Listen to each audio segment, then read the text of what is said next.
Artificial intelligence is this idea that a computer or a model can behave or can do human-like type of models or interventions. That's the idea of AI. But there's a subset of AI that is generative. And I'll be telling you more about that in just a little bit. So this is what's called a prompt. One of the things that happens with ChatGPT is that it allows us to interact with this AI really, really nicely and easily. So a prompt is just a question that I ask, and it allows me to get an interrogation to these models, and it gives me the output. There's a whole thing called prompt engineering, and it's very, very, very kind of nuanced, and people are talking about the new job. I would say it's not that hard, but it requires practice. So my idea today is how would I ask ChatGPT to do things for us in enrollment management. So this is a prompt. One of the things that we need to do in planning is doing events. I particularly spent a lot of time thinking about how would I do this type of event, engage, right? And the agenda would have taken me hours to produce. What I found that this prompt gives you, it's a 60 to 70% start of what an agenda could look like. And it took 10 seconds to produce. So this is not replacing the event planner. It's just giving you a leg up so you can start doing event management. So what does it look like? Assume that you are doing a students and family event on June the 26th today on the main campus of New York University. The information session will include sessions on admissions, processes for transfer students, financial aid, student experience, student research programs, and dorm life. This is where you can come and customize your event. I wanted to have a barbecue session with pulled pork, and you have to put in the gravy and the sauce on the side. You can actually do that and mimic what just happened. Wasn't that pulled pork fantastic, by the way? Anyway, create a table for the agenda for this event following these columns: time bracket, section title, and description. And this is what it produces. And I'm going to walk you through it. Literally gives you the output, and that's kind of giving you a sense of what happens with generative AI. It thought for you, it produces the work, but it's the idea of customizing your event so it has your voice and the type of thing that you want to have. So let me just switch over. And I'll be doing this throughout the day or the session, so I apologize because it's a little annoying, but this is what it produced. Let me just generate it. I'm going to do it once so you can understand the speed in which this happens. And within 10 seconds or less, you have the output. And it tells me that you should have an event that starts at 9. It assumed that it's 9. You can come and say, I want to start at 7:45. And then it took us to 1:45. Probably the 9 to 1:45 is probabilistically modeled as the length of these events. And this is where it's fun to start thinking, hey, should I have an event from 9 to 1:45? I never thought about that. But now you have a leg up towards that. It tells me the session title and the description of the session. So all of a sudden what I have is a planning tool towards event management. Yes? Everyone following? We're going to do 6 more of this and hopefully add some variation and some tools as we move along. Yeah? All right.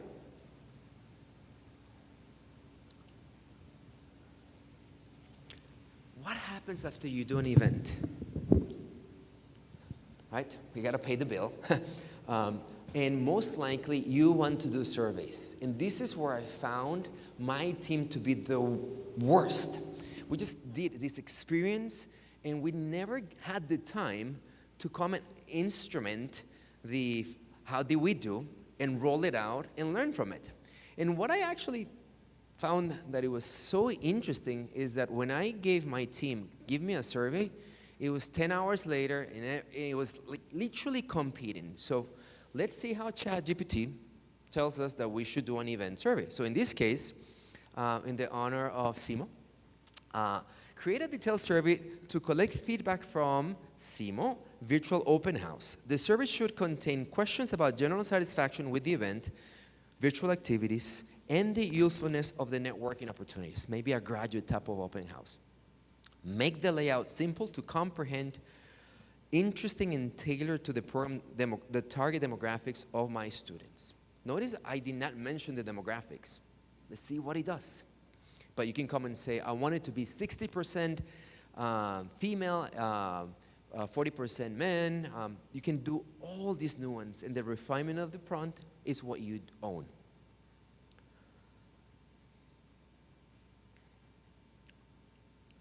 Look at what it produced.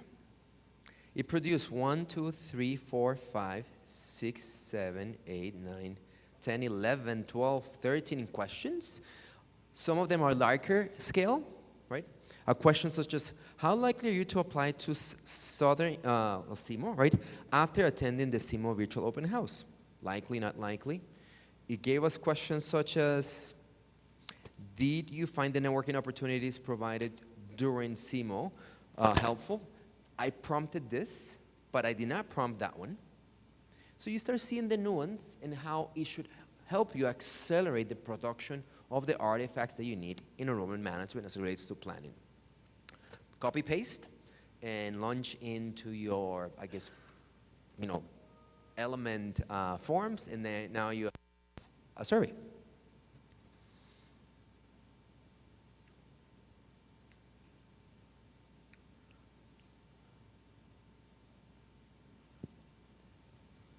This deck, it's going to be shared, and one of the things I'm going to ask the team is to give it to you as a Google Sheet so you can copy paste the prompts. So as opposed to a PDF, meaning come here and copy paste so you can try it on ChatGPT. Now, this was a dear to me. I'm an engineer. I went to school for engineering, so I need boxes to check. I create boxes for a living. And what I found is a lot of my counselors in the past, they just struggle with this idea of devising a checklist that they follow because they design for the bespoke family or student.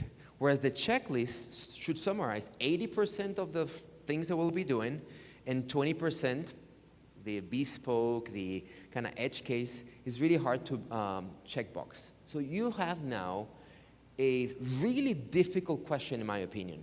We're asking chatbot, give me a marketing checklist for the whole year that I need to have, assuming I'm Florida State College at Jacksonville, another great school of ours, that has 2 deadlines in December 15th and August 15th. The recruitment cycle should include information sessions, 2 of them are on campus, and at least 1 financial aid boot camp. Now I'm actually telling it, this is what I want my recruitment cycle to look like.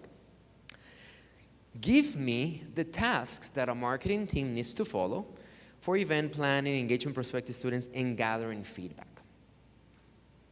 You enter that in the prompt, and this is the recruitment checklist that it generated.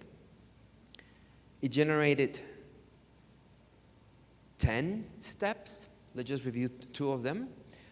For planning financial aid boot camp, collaborate with the financial aid office to schedule a boot camp session. Looks simple. Promote the boot camp throughout targeted emails, social media, campaigns, and in-person announcements.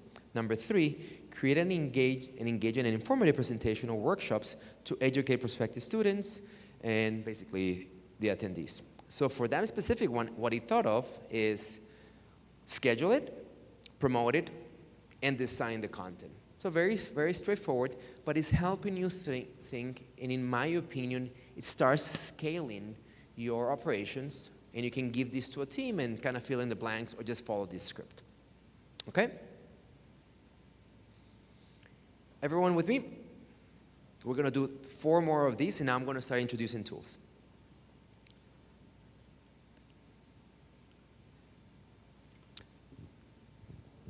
ChatGPT, it's a highly personal tool. I really do my thing with ChatGPT, and depending on the day, I may be very good. Sometimes I'm not good. These things that I'm about to showcase, I have started to use, and I think they work. So by no means I'm telling you go ahead and buy it. My objective is to survey our AI kind of technology stack and give recommendations of what I think it may work for us. So if I were to bring an AI kind of flow chart for event management, this is the tool that does it the best. It's called Taskade, and what it allows you to do is map your experience using, do you know what mind maps are? This idea that it's kind of like flow charts. I want students to come here. I want students to come there. I want the family to experience this. And you kind of have like a whiteboard, and then it produces all the attributes for event management and planning that you need. So check it out. It sounds interesting, and I think it's affordable for any type of educational offering that you may have.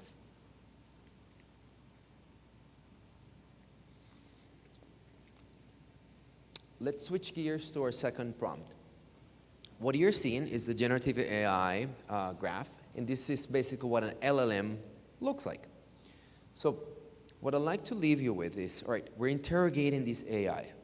And what is AI today? What happened last November is that we had a gigantic jump into our AI literature and applications, with something that is called LLMs, large language models. And you should know this, because every organization is going to sell you LLMs today. ChatGPT, the tool I'm using today, is an LLM. It comes from an organization called OpenAI, and it's a really interesting computational tool to do this. Imagine this map are words. Words from all the books that Shakespeare has written. What it does, it maps out the relationship between the words and then produces a probabilistic output of how words may be used. That's why it's AI, because it tells you this is what Shakespeare wrote, but more importantly, things that Shakespeare has not written, but you want it to sound like Shakespeare, because it understands how words operate. And LLMs today have scanned not only Shakespeare, but all the text there is in the world. And that's what, it's interesting and available to us. ChatGPT is a tool that uses an LLM. I don't know what it is called, but there's something called Llama, is the one that Facebook uses. Microsoft uses this one, the ChatGPT one. Google has its own. I think they're going to call it Bard. And there's probably 4 or 5 different models that are going to come to us. So as you start thinking about AI and applying it in your different institutions or in your personal life, there's going to be deployments of LLMs that come from big providers. I would say we are, for those of you who are, in your 40s or above, you will remember this when we had the internet browser words, Netscape, Explorer. This is, early 2000s, late 1990s. The internet was just available, LLMs. And we did not know how to search. Today you Google and that's actually a word, and it's, index data. This is what we're basically talking about today, that all these providers are fighting. And ChatGPT has the upper hand because it was the first one. But I don't know who's going to be the leading LLM provider, and very similar to what happened with Mozilla or other browsers, none of them exist today, and Chrome or other browsers, Bing, actually do it. Does anyone remember searching things in Alta Vista? Right? Fun, huh?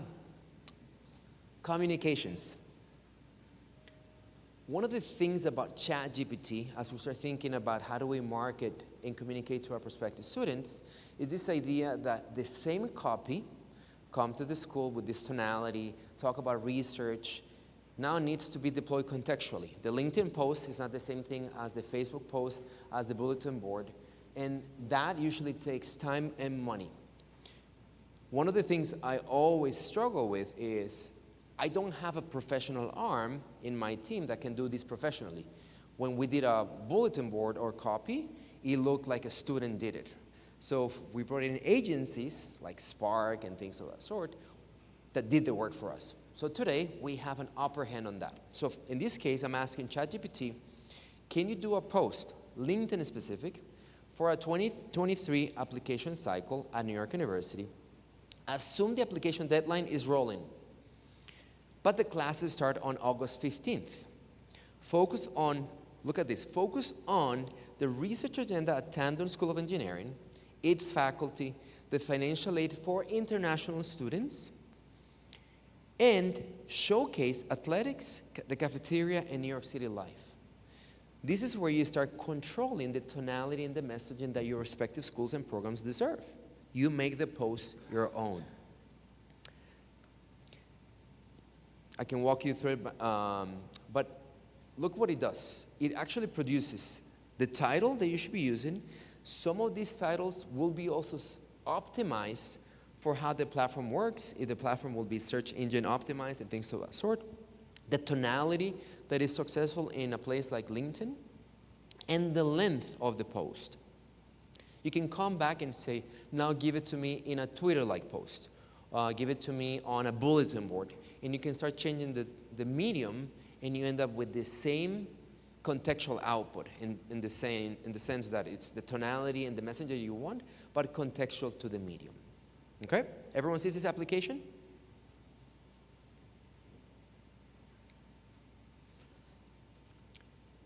I want to show how many tools now? 3 tools. So I'm going to take you out of ChatGPT into some of the work that now I do with the team. And this is a really important application of AI. It was very interesting to me that when I was managing dollars and cents for students, right, there's not a lot of money to market families, simply, right? The sector that we represent, education, is not loaded relative to the brands I work with today. So I'm talking about millions of dollars that are being spent, billions of dollars that are being spent in us, consumers, and so we can buy cookies, products, cars, iPhones, and things of that sort. So here comes Super Bowl. You know, the whole thing is, do you have the attention? And then the pricing model is based on, it's what's called impressions, eyeballs. So if you put an ad in the Super Bowl, you're going to get, I don't know, millions of people watching it. But the question is, do they care?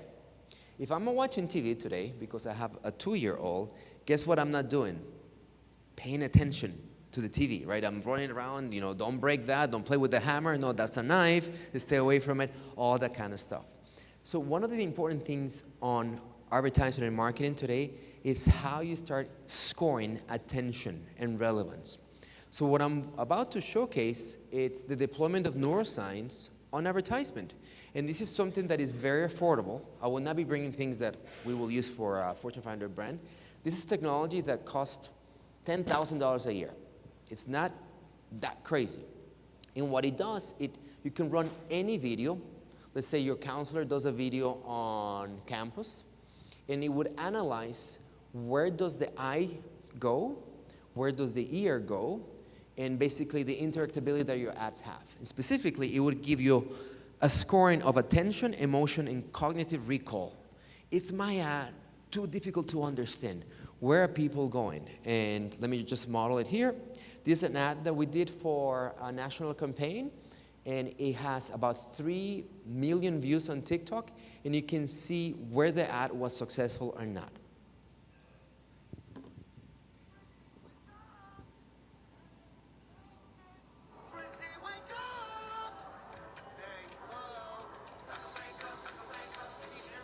What you're observing on the screen, it's the density, the color represents where the eye goes, and brand managers, marketing managers will be interested in understanding, is my logo being observed?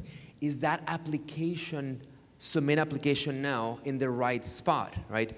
It's my copy in conflict with the call to action, you know, come to the event, and things of that sort. So creators and communicators can start benefiting from the subjective output of creative versus the objective output of creative. I think this is a great ad versus I now know that it's a good ad. So these are applications of AI using technologies that predict the engagement that us humans have on creative. The last tool I'll showcase on communications is called Jasper.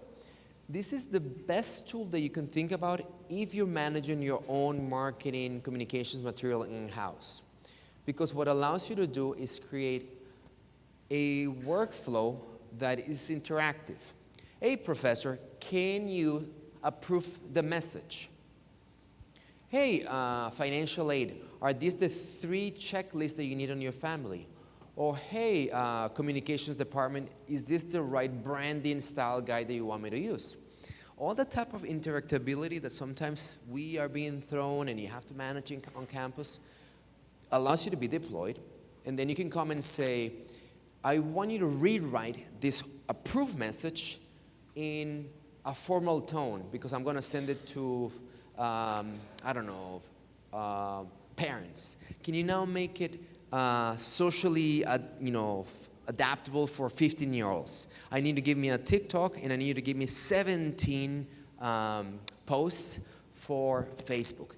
That's the type of tool that would do this for you, and basically what it does is scales your one intervention into multiple outputs of creative.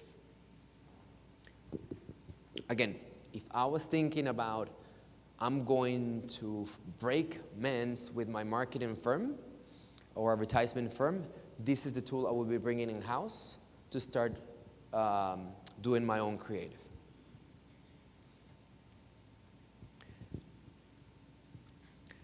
The last example that I have requires a mindset change because AI is not here to take your job. Automation, it's an opportunity. Of course, the models are still somewhat dumb and they will be doing dumb things, but we need to be also aware of what the promise is. This creepy finger is the only finger I've found that is animated, it's pressing a button. So I hope it was a human, but anyway, that's just my limitations on the Giphy library. And this is a really important analogy that I've been using in class that I'm bringing here. The elevator, in my opinion, it's the best parallel to where we are today with AI and automation. Have you seen elevators that have Otis, the brand? That's, the brothers Otis, and one of the first innovations on mechanical rooms, like 1800s type of technology. And all that introduced one important job in America or in the world, which was the operator, the elevator operator, cranks and levers and pulls. So if you took an elevator, there was someone basically taking you up and down with some type of levers.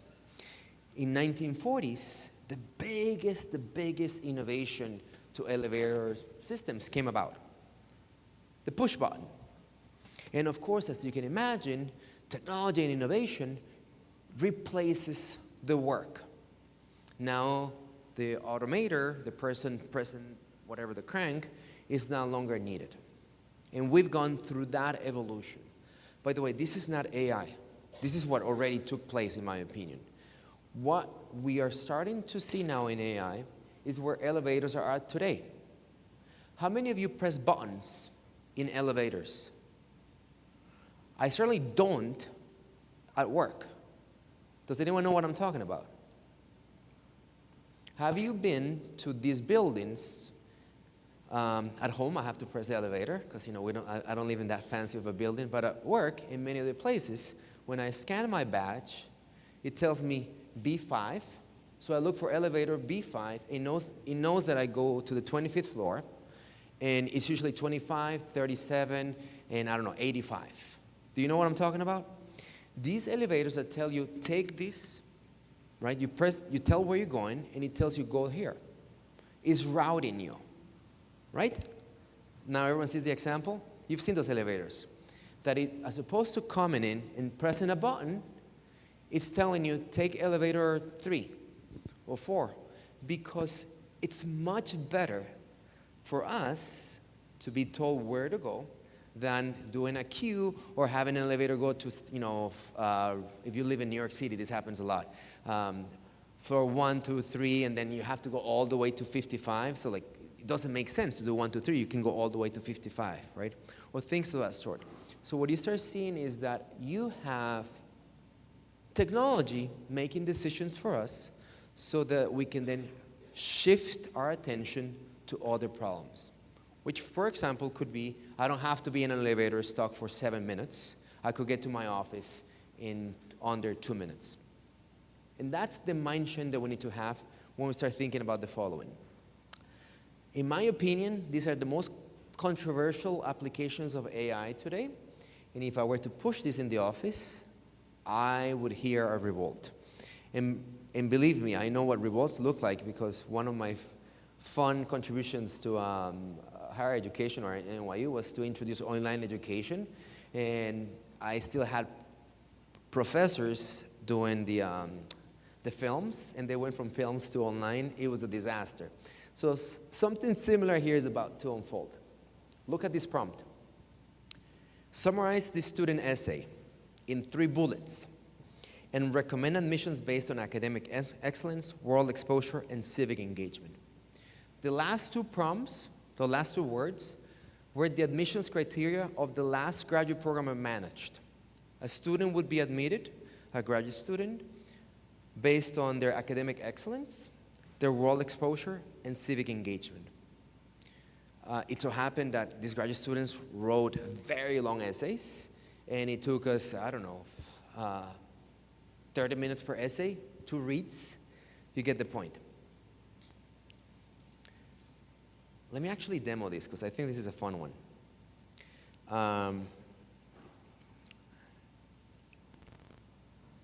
Student essay.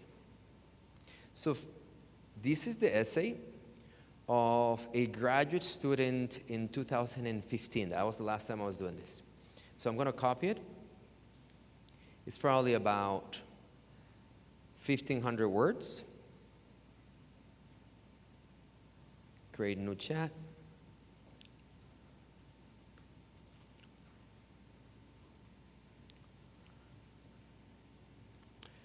So 1,500 words get summarized in 3 bullet points. The student has over a decade of professional experience in public and private sector broadcast mediums with a focus in urban multicultural audiences. Check, check. That's what we want. They aspire to work on their upper level management positions. It tells me about the aspirations. The student has academic qualifications and basically tells me what the student is all about academically. And the recommendation, based on the student's academic excellence, world exposure, and civic engagement, I would recommend admitting them to the NYU Urban Science and Informatics program. I did not tell it that it was an NYU Urban Informatics program. It learned that from the text. Because the student says, I would love to be part of the NYU program, right? So just think about all the nuance that is happening here. The professional experience, academic qualifications, and passion for urban communities. I said civic studies, but it translated to urban, makes them a strong candidate for the program, and so on and so forth. Powerful, huh? Should you start considering this? Why not? At NYU, undergrad admissions, we had 40,000 applications. This is literally 2 months of reading. That's the only thing that we do. Read, read, read. I really hope that by now we can make this not 2 months, but maybe at least a month, and redeploy our time in more meaningful connections. For example, advising the student that's admitted, as opposed to just telling them you've been admitted and see what happens. Now, for those of you who know me, I'm a data person, so of course, my next application is going to be reporting. And here, what I wanted to give you the angle is the CSV Excel sheet that you just need to find out what's happening here. So, I want to design a report that has scholarship data from a Google Sheet, and I wanted to give me a total amount of how much money I've spent. Literally, I've been given awards, and I lost count at student 6. Now I have 200 students. Am I basically overfunded? and how is the distribution of scholarships by country, that was one of the proxies we had, and gender coming about.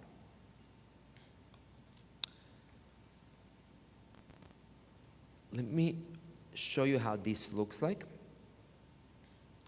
Notice that I had the prompt, and the data, it looks like a table, like an Excel sheet.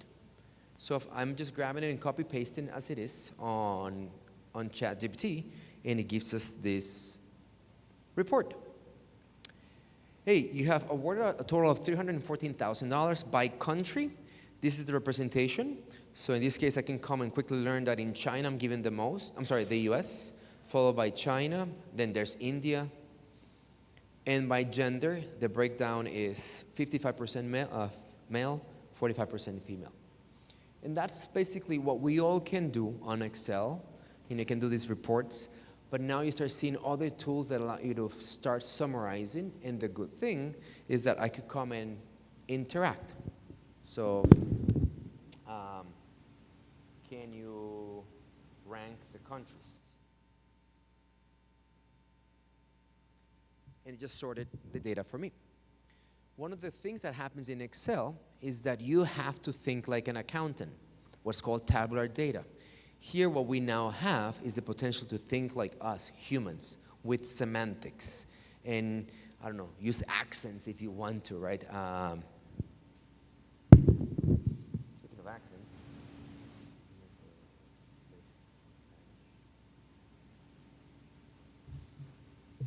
Look, I just asked you to give me in Spanish. And things of that sort. So as you can start seeing, very interesting applications that you have unfolding.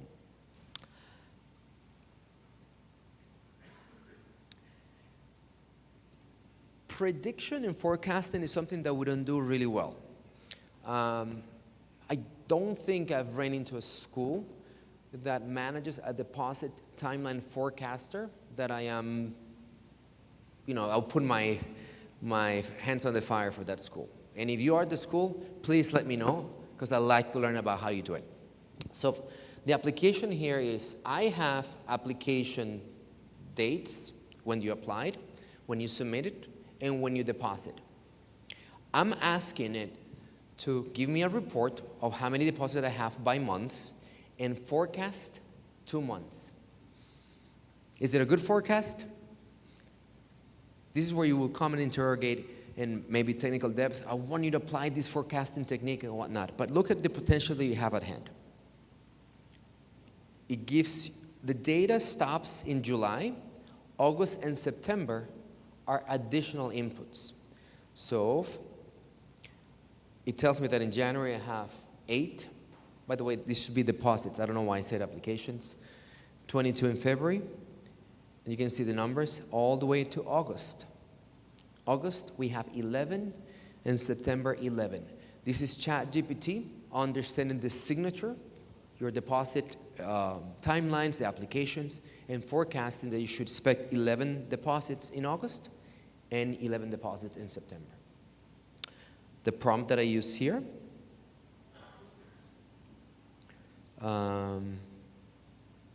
is this one, the last one. Notice how the data comes. Application ID, the dates for application started submitted, the evaluation, and the deposit. So now that you've copy-pasted this thing, you can do the same thing. By the way, what is the forecast of applications, if you need to report that? What is the admissions rate? Deposit divided by applications, or applications to leads, and all that type of funneling modeling that you need to be doing.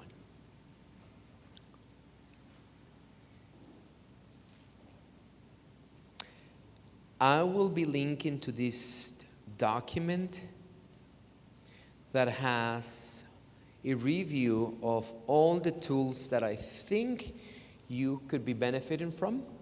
I do not know the costs. I have not worked with all of them. I gave someone in my team, can you just kind of survey, because we have we're monitoring almost 1,000 AI tools at work.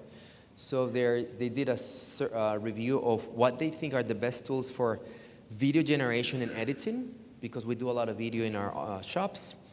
if you need to do like stock images, like posters and banners, writing for copy, right?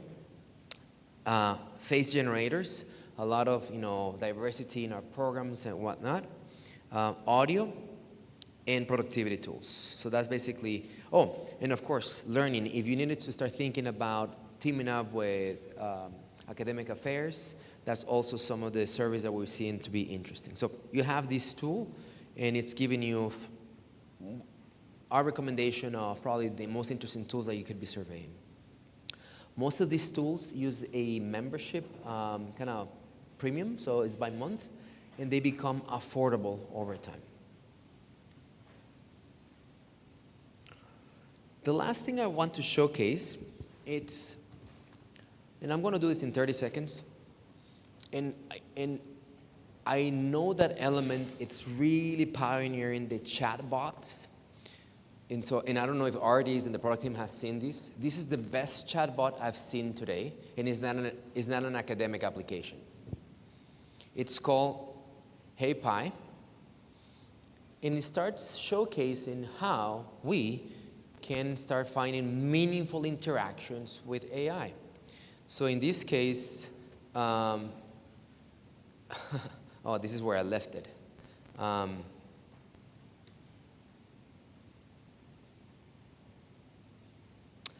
I cannot demo it anymore because I was playing with it before just to see it works, and I was asking all these questions.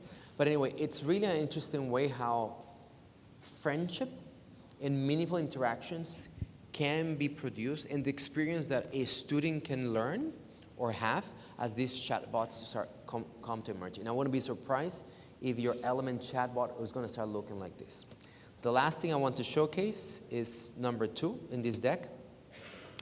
It's what is called technology stacking, and this is the last point I'm going to give you with technology.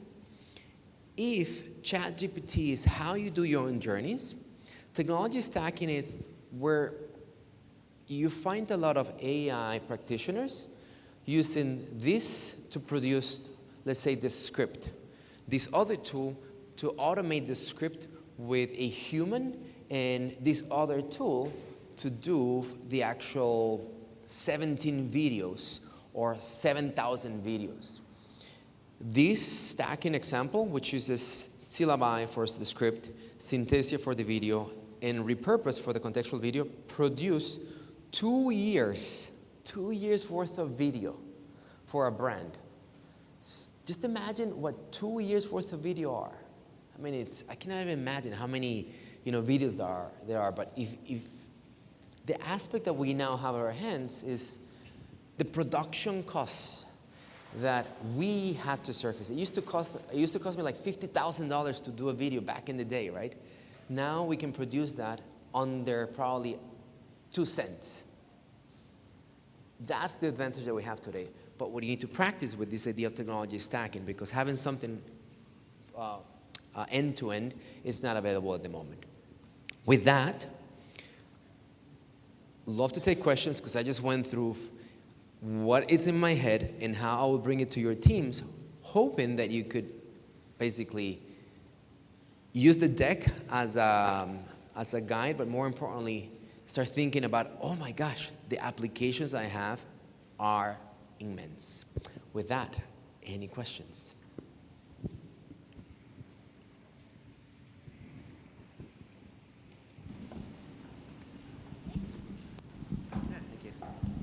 Where do we get, oh wow, sorry, that was really loud.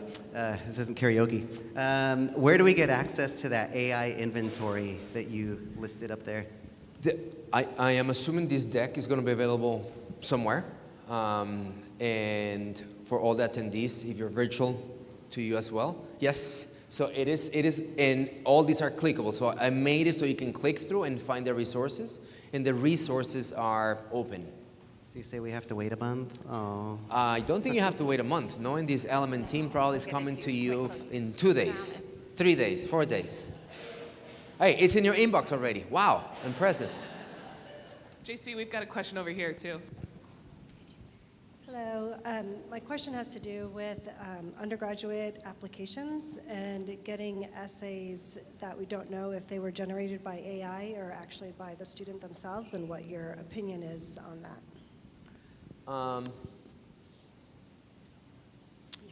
I know that in India and in China, when you take the GRE, you go to a forum and you basically repeat all the questions that you remember. So when you take your GRE again, you actually know 80% of the questions. So this thing can crack SATs. I'm not worried about that because it's a problem that we have been encountering for years, right? It's just, human ingenuity. So my answer to that, SATs are broken. SATs are not a good proxy for assessment of the intellectual capabilities you want in your students. And because of that, things like this, they'll break it easily, right? So it's the worst answer that you could have. Or I guess I'm giving you the answer is like, unfortunately, yeah, those type of standardized exams do not stand a chance with these things, right? Unless college boards or other organizations start basically creating an anti-chat GPT generative AI approach, but as of right now, they're very static, and it's very easy to be broken, right? I am pretty sure that you can ask this thing, give me the last question of SAT, and it will find it, because someone has posted in LLMs. Oh, essays. I saw SAT, I'm sorry. Essays. Yes, text summarization is the biggest application that you have, right, on essays. Is your question how to use it, or? So for undergraduate admissions, a lot of colleges ask essays, for example, like, how do you think you'll fit into our university? And so we evaluate that as part of the complete enrollment review. But now that the essays might come from Yes. Yeah. Now I understand. So the question, right, is, hey, we can now use the same applications, but now I'm a student, and Johnny or Sally is submitting, the best essay with this. Yeah, that's, plagiarism. It's one of the things that we understand. There's some techniques that are, some tools that are trying to do that, and they'll sell you the service. This is where I think now we need to start thinking about other tools, right? And the essay, I always found it to be a really interesting assessment. So I was trashing SAT. Essays I find it to be very interesting, right? So it's on us to figure out how we complement it, because I would be surprised. Let me put it this way. If I am a student and I'm not using this tool to at least research, I am not being a contemporary with the current affairs. So I would be surprised if they're not using this when they do your essays. My gosh, if I'm a student right now, I would say, give me one essay for 17 schools, right? And I just want to use these 3 words in 700 words. 30 seconds later, I have the essay, 100%.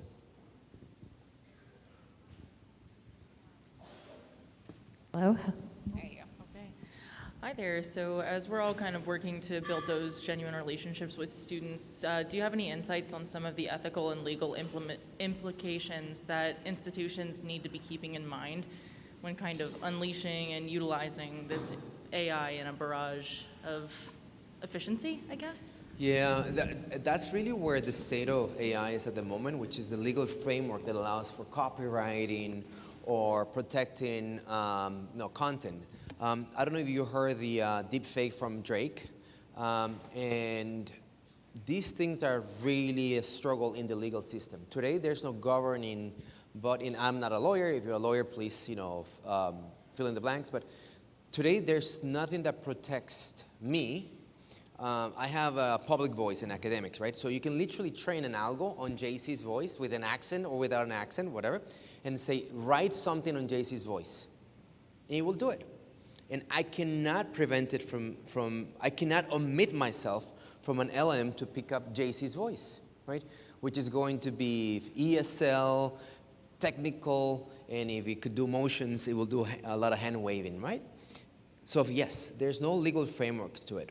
I don't think schools need to be worried about it, but you don't want to be caught on the local artist sues CIMO because they use the artistic style guide of, I don't know, a kid in Missouri, right? So that's the kind of thing that you have to be, when you do your prompts, try to make sure that you're not going to be picking up something that could put you in a PR outlet, that it's nothing but PR, because there's no legal framework today to exercise.